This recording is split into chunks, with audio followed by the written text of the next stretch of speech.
ST ನಿಗಮದಲ್ಲಾಗಿರುವ ಅವ್ಯವಹಾರದ ವಿಚಾರಕ್ಕೆ ಸಂಬಂಧಪಟ್ಟಂತೆ ಇಡಿ investigation ಅನ್ನು ಮಾಡ್ತಾ ಇದೆ.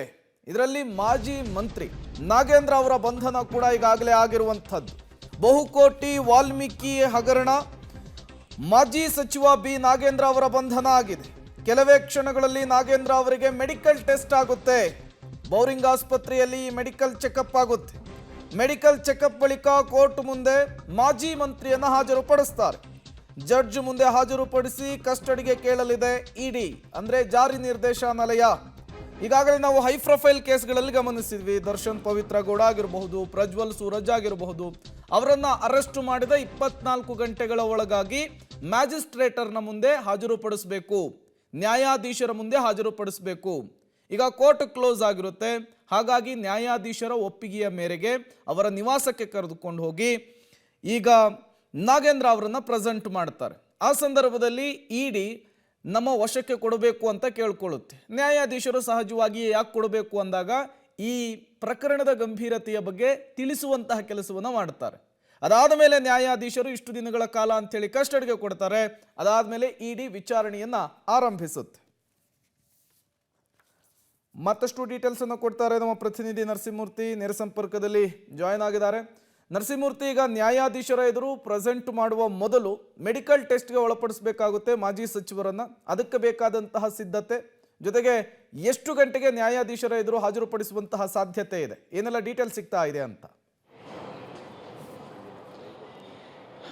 ಪ್ರೇಮ್, ವಾಲ್ಮೀಕಿ ಅಭಿವೃದ್ಧಿ ನಿಗಮದಲ್ಲಿ ನಡೆದಿದೆ ಎನ್ನಲಾದಂತಹ ವಂಚನೆ ಪ್ರಕರಣ ಸಂಬಂಧ, ಹಣ ಗುಳು ಮಾಡಿದಂತಹ ಪ್ರಕರಣ ಸಂಬಂಧ ಮಾಜಿ ಸಚಿವ ನಾಗೇಂದ್ರ ಅವರನ್ನ ಇವತ್ತು ಮಧ್ಯಾಹ್ನದ ನಂತರ ಇಡಿ ಅಧಿಕಾರಿಗಳು ಬಂಧನವನ್ನು ತೋರಿಸಿದ್ದಾರೆ. ಇವತ್ತು ಬೆಳಗ್ಗೆ ಅವರ ಮನೆಗೆ ಹೋಗಿ ಅವ್ರನ್ನ ವಶಕ್ಕೆ ಪಡೆಯಲಾಯಿತು. ಅವರ ಮನೆಯಿಂದ ಕರೆತಂದು ಸುದೀರ್ಘವಾಗಿ ಮಧ್ಯಾಹ್ನದವರೆಗೂ ಕೂಡ ವಿಚಾರಣೆಯನ್ನು ನಡೆಸುವ ಕೆಲಸವನ್ನು ಮಾಡಲಾಯಿತು.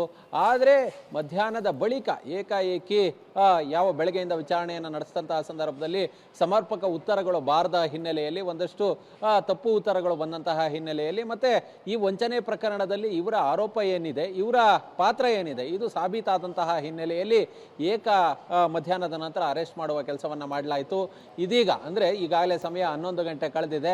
ಇನ್ನೇನು ಕೆಲವೇ ಕ್ಷಣಗಳಲ್ಲಿ ನಾಗೇಂದ್ರ ಅವ್ರನ್ನ ಬೆಂಗಳೂರಿನ ಶಾಂತಿನಗರದ ಇಡಿ ಕಚೇರಿಯಿಂದ ಕರೆದೊಯ್ದು ಮೊದಲಿಗೆ ಬೌರಿಂಗ್ ಆಸ್ಪತ್ರೆಯಲ್ಲಿ ಮೆಡಿಕಲ್ ಟೆಸ್ಟ್ಗೆ ಒಳಪಡಿಸಲಿದ್ದಾರೆ.